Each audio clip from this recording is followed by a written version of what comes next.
Hey everyone, it's your friendly ex-Muslim.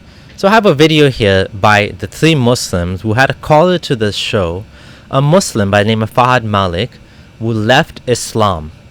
Now, the title of the video is One Subscriber Leaves Islam to Find This... What did he find? What is it he found? Well, apparently he found his life lacking in meaning. He was wondering, what is now my new purpose in life? And let's see what advice they gave him and whether it's good or bad advice. You can probably guess. Let's get into it.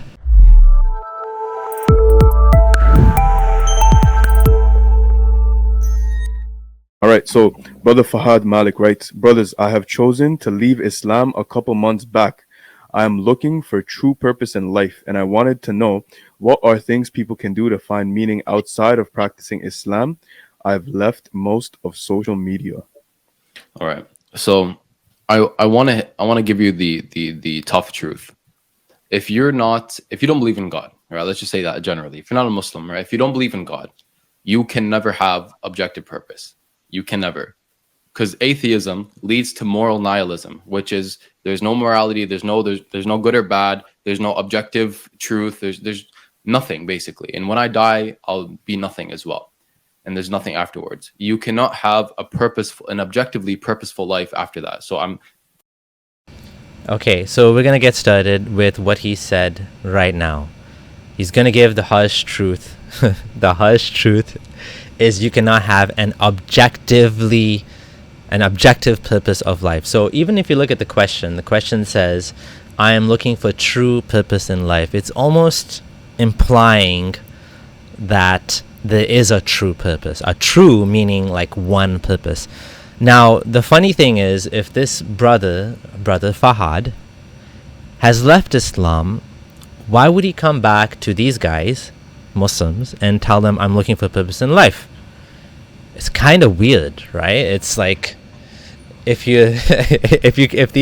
these guys clearly are Muslims, they follow Islam, the dawah guys, the like entire purpose is Islam, what would be the point of asking them? Like, what do you expect them to tell you? So maybe he wants to go back to Islam. Maybe this is actually what his thing is he's trying to find a way back. And what that shows us is that when people leave Islam, they don't tend to want to leave Islam. It's not like people are like so excited to leave Islam. The vast majority, I would think, especially the religious Muslims that leave Islam, they struggle with this. They have a lot of self-doubt, right? And this nagging feeling that maybe I'm wrong, maybe the childhood indoctrination in many cases is too powerful to overcome.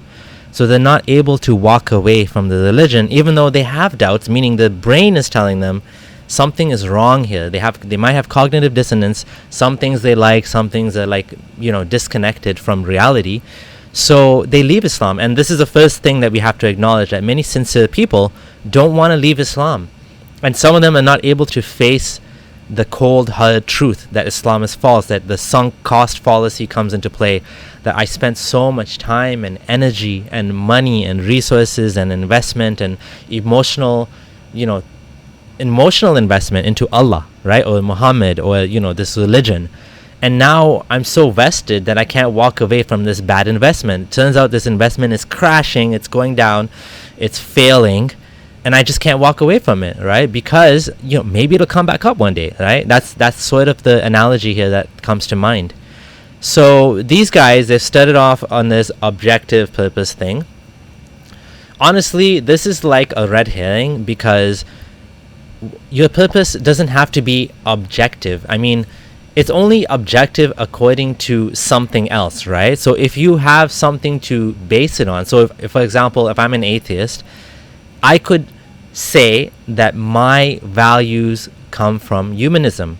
I chose humanism subjectively, but based on the decision that I made to follow humanism and, take my values from humanism, I can make moral calculations objectively based on what I have selected as my basis, as my value system, in the same way that you guys subjectively chose Islam.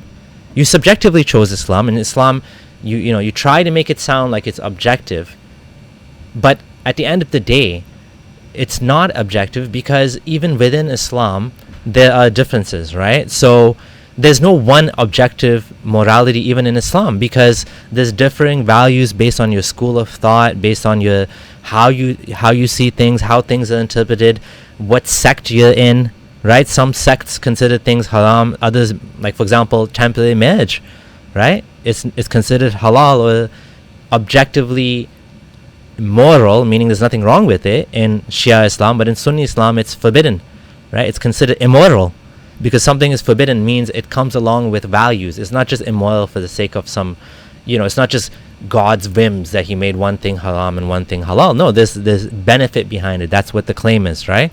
So this objective thing is stupid because according to Christianity, you have objective purpose too. According to atheism, I could make my purpose objective by claiming that spaghetti monster revealed to me, that's humanism, this set of values is objectively true. I mean, it's stupid, right? I mean, it doesn't matter. The reality, the cold-hearted reality, these guys are going to call it something. Okay, let's hear them out a little bit more.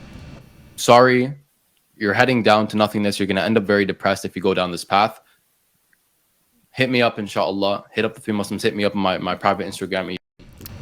This is a joke of the day. You're going to be depressed. You're going to be sad. Now, this is just objectively wrong. This is just objectively stupid. And I say objectively, I'm kidding a bit. But like, we can look at the data. So we can objectively say this is wrong, that he's totally missed the plot here. And the reason we can say that is because just look at the data, look at the stats. Just Google depression stats by country. Just look it up. You will find that whether you're looking at religious countries or non-religious countries, it doesn't make a difference, right? In fact, I would even argue that the non-religious countries are better off because religion has a lot of shame and guilt, and it creates this system where you're constantly burdened and terrified by what God's going to do to you. You have this cosmic, I was going to say angel or devil behind you, like, watching everything you do, and it creates anxiety. And I know people like in that situation where they're like constantly, okay, I have to pray now. Family members I know that are like concerned when the prayer time comes that I have to do this, and they have to find a way to pray and go do wudu and wash up, and then there's constant fear about like, is my money halal, is my food halal, is this ingredient halal, is this cheese halal. It's a constant negative thoughts that come and bother you when you're in a religion like that, right? And this may not apply to all religions, but in particular Islam has this problem. I mean, I'm just one person, so what I say is hearsay. My life has got better since I left Islam. It's not the case that leaving Islam would lead you to depression and nihilism and blah blah blah blah blah. It's not the case. And we can see the data and we can prove that's the case. Let's just talk about Islam. Let's talk about purpose. Let's talk about why we've been put on this earth. I think it's amazing that you left social media, so maybe you should send me or us an email instead. But you're not going to find purpose outside of God and religion. It might be making money that's going to make you depressed. It might be getting women that's going to make you depressed. And there's nothing on the face of the earth that will make you happy and content, because that's how Allah subhanahu wa ta'ala created us. Of course, he jumps to money and women. Those are the two things on the top of his list that he thinks are basically purposes in life, I guess, or things that people chase, which is true. People do chase these things. But mature individuals that have lived a proper true life know that purpose comes from many things. It comes usually from relationships, right? It depends on a person. It comes from having, like, even people that have businesses. For a lot of them, it's not just about money. That business becomes like a baby for them. They are there nurturing this thing that they want to grow. They're providing, some service to people. And for many people, this is where they get their sense of satisfaction. Even if they open a pancake house, flapjacks, right? Like, that to them could be their purpose, that they're actually doing something that people enjoy. They're bringing people together in the restaurant to have breakfast together. Families get a break from cooking on Saturdays or Sundays or whatever.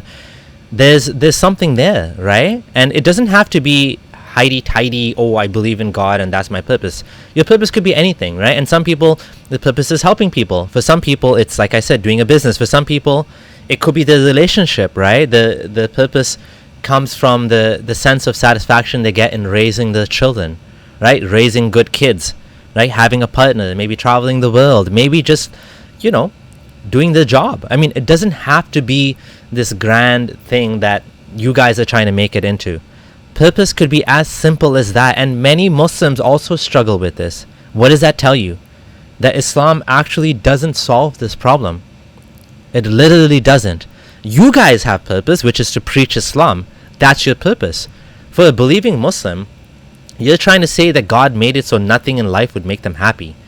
Again, that's just false. That's just wrong. We know that's not the case. There are many things that make us happy, and the things that make us happy tend to be things that make society function well and make humanity continue. The reason we got to where we are today is because we've been selected for certain traits like empathy, traits like kindness, traits like goodwill towards others. All of these things together have made humanity lead to where it is today. And I'm sure there's some bad things that humans do too, no doubt. But overall, we've made it to this point because we have a drive and a purpose, and because we don't just get happy, right? We're never just content with what we have. We always want to do more, right? And that's how we've been basically evolved. Basically, a few days ago, me and brother Rami, I don't say this to boast, but we literally had a call with a brother, not going to mention any names, and he left Islam, you know? And we tried to answer his questions. He asked us questions, we answered it. And so this is something we do. We offer this. This is not something we're going to shy away from. And I do want to say that, you know, a lot of the times when brothers and sisters unfortunately leave Islam, it really boils down to two things. Number one, it's either extreme miseducation or misinformation. So they look at videos like scientific errors in the Quran or logical contradictions about Islam. And these are clowns on YouTube, the YouTubers that make these videos, by the way. They use different translations of the Quran. They use things that are out of context, and they need to make money, obviously. So they need this market to exist. So they're going to keep making these videos. So he's trying to say there's clowns on YouTube that are pointing out scientific errors in the Quran, logical contradictions in the Quran, because they want to make money.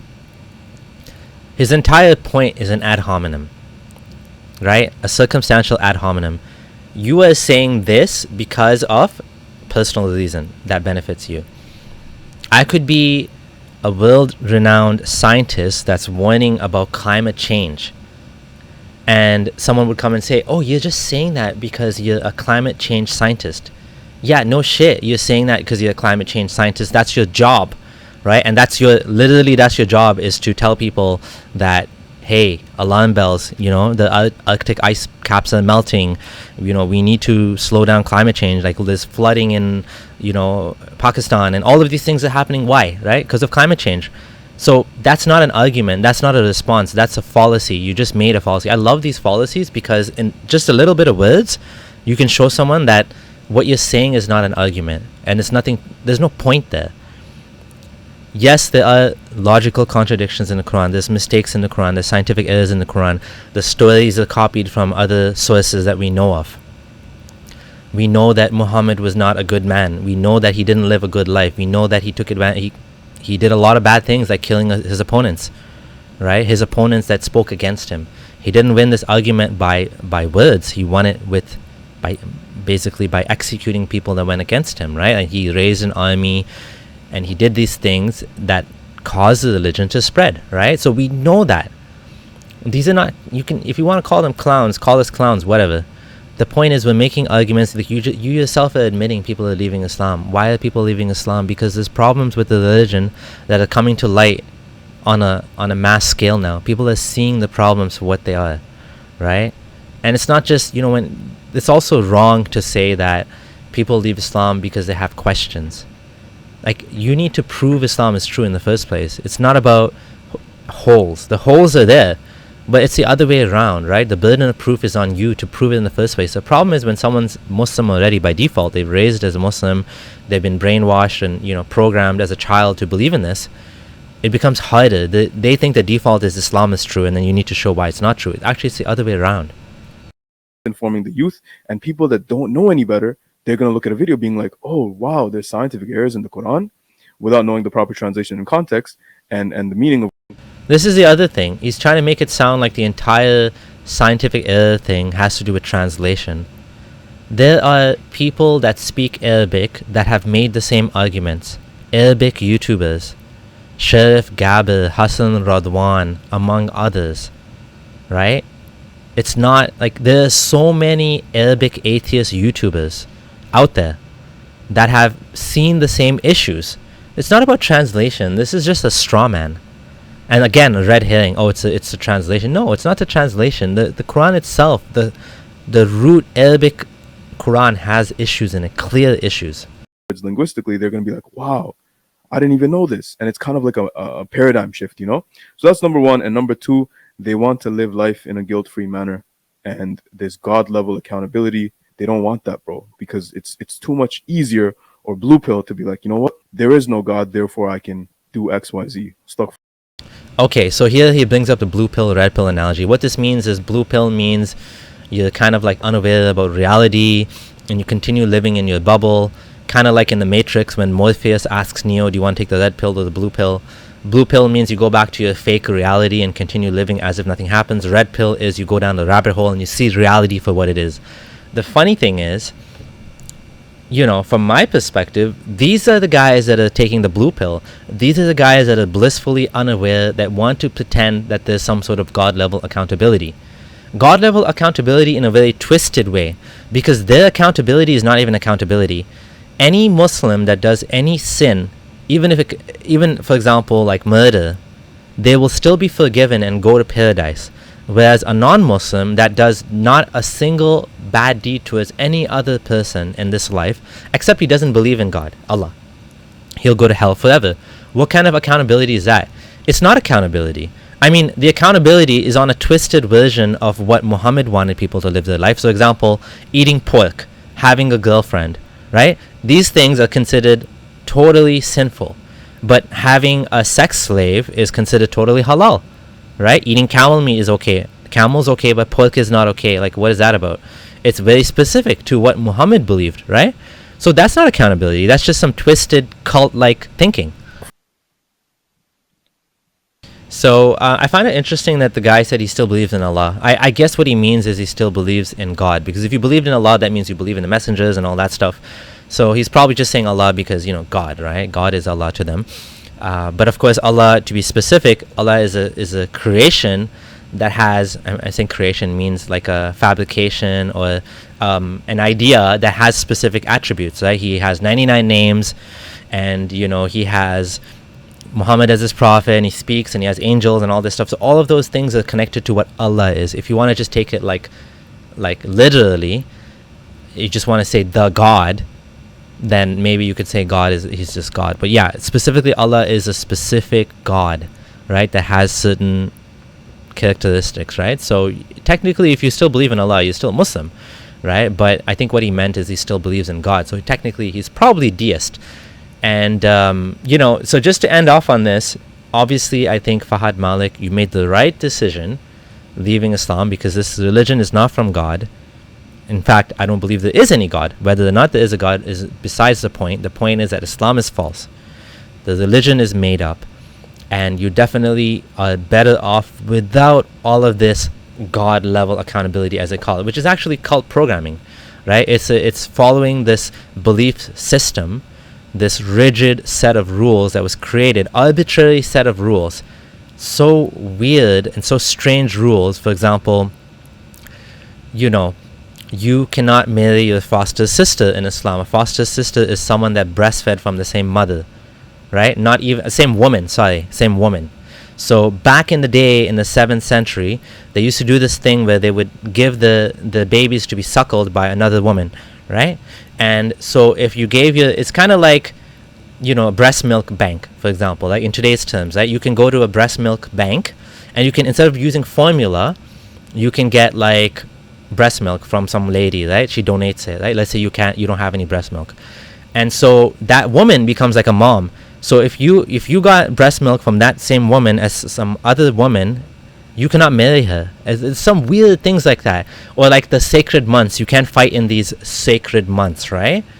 Or even the Kaaba, which is this like, pagan house of worship that became this giant, has this black stone on it, and it used to have all these idols in it. Like all of these superstitious 7th century beliefs, jinns, this thing about jinns made of fire, right? There's so many things about Islam that are just weird. You can't adopt children because Muhammad wanted to marry Zainab. Like, I could go on and on. You're much better off without Islam. You truly are. And I hope that you don't go ask dummies like this for advice, because they're just going to try to take you back into the cult, right? What you did was rational. I believe it's rational from what I'm seeing. They're saying you're irrational. You made the right decision. Just stick with it. Don't give up, like it's going to be hard. I know it's hard. I know it's difficult to face the reality that what you thought was true is not true. It's hard to deal with the fact that maybe all of your friends and your family members are Muslim, and now you're the odd one out. What do you do about that? Well, you're going to have to make new friends. You're going to have to live your life and, get out of this bubble, right? The harder it is, the more valuable it is once you get out of it, right? You'll see the light at the end of the tunnel once you get there. Just be patient. Don't give in to this nonsense, right? Like, I did the same thing. I know how you feel. I had my doubts about Islam, and I became Muslim again for a full year. But the second time it happened, I couldn't do it anymore. I knew that something was wrong, and I trusted myself, and I left the religion, right? So that is the way to go. Trust yourself. Keep doing your research. You'll find that this is not true, that you are on the right path, that there's no true purpose in life, but you can still find purpose and happiness, and you can still be a good person. Make new friends, right? Get new hobbies. Step away from the closed circle that you're in, that's kind of like a cult, Anyways, that's all I have for today. Thanks for watching. This is your friendly ex-Muslim signing out. Thank you to my patrons for your continued support. I'm sorry I haven't been doing as many videos as recent. I have a lot of things going on, and hopefully we'll be settled soon and be able to make more videos. Thank you for your continued support. Hit the like button. Leave your comments. If you want to leave your support for Fahad Malik and what you think about his decision to leave Islam, leave it as well. And that's all I have. Thanks for watching. This is your friendly ex-Muslim Abdullah Samir signing out.